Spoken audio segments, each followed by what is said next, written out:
News, events, sports.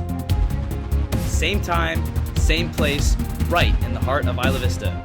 UCSB TV is serving UC Santa Barbara and the surrounding community with real journalism. Good evening and welcome back to UCSB TV. I'm Rebecca Fairweather.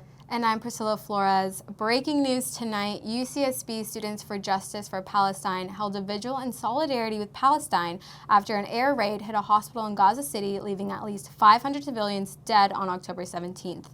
The hospital served thousands of civilians seeking medical treatment and refuge from the ongoing war.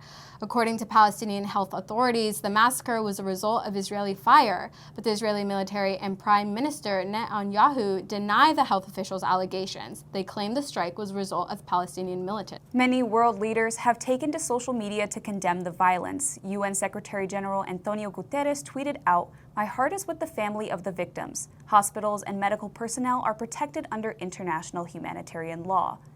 The attack came hours before President Biden touched down briefly in Tel Aviv to secure a deal, getting limited humanitarian aid into Gaza from Egypt. Biden urged the Israeli forces to take a step back, attempting to ease global tensions.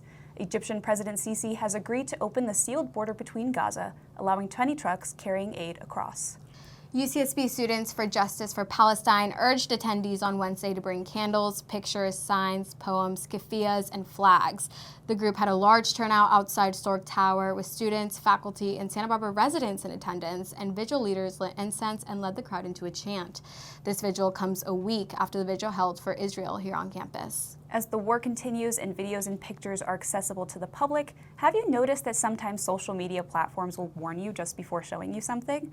To protect its users from explicit or graphic content, it implements a blur feature and asks if you want to continue. Apple is now trying to do something similar. That's correct. Apple users, listen to this. Apple has released a new feature to protect their users against unsolicited and explicit content. The feature is being called Sensitive Content Warning. Apple cited a U.S. Pew Research poll that found that 52% of young women and 37% of men between ages of 18 to 29 have been sent unwanted sexual explicit content. Apple said they received requests from their users for protections against this content. We have Jenna McGovern on the show today to show you how to turn on the feature. Welcome, Jenna.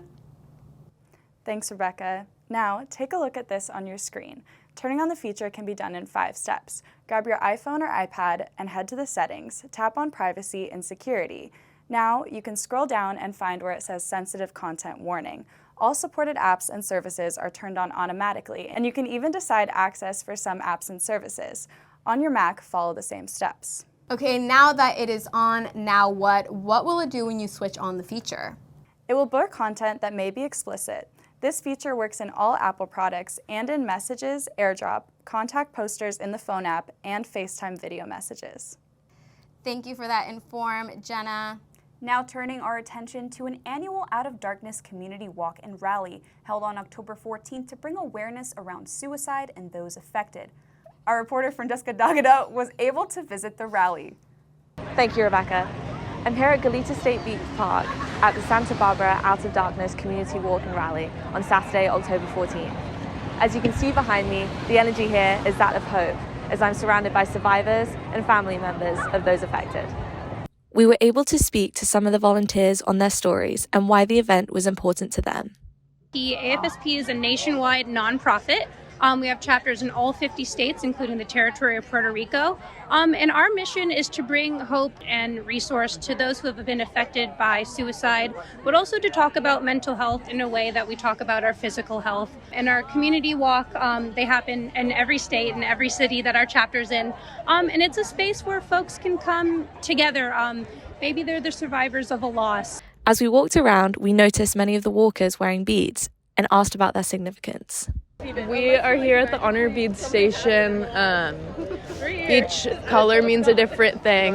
There's 10 different colors. Anyone can wear the supporting suicide prevention or LGBTQ support beads, and then there's other colors that mean specific things. So losing a child, losing a sibling, a relative, things like that. As well as support from the general community, many students felt called to the cause as well. We were able to talk to some about why they felt it was important.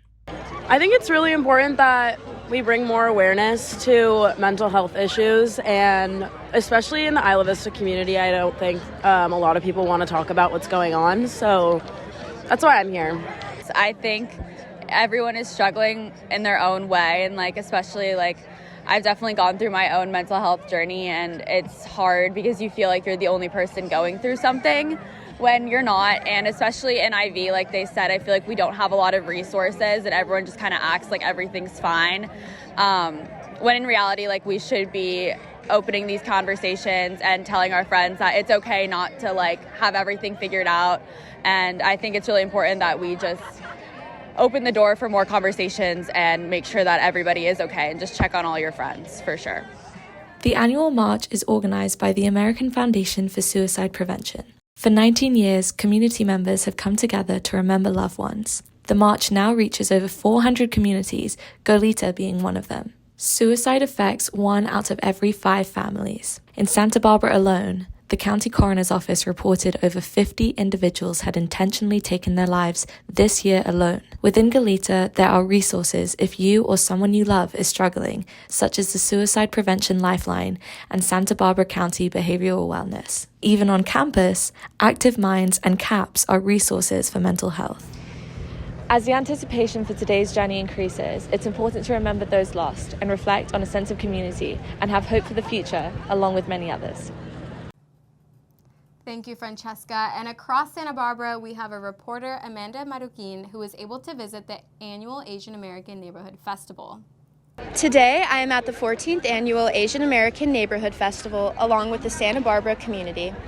The event, hosted by the Santa Barbara Trust for Historic Preservation, is being held to honor the Asian American communities that reside and once resided in the Presidio neighborhood.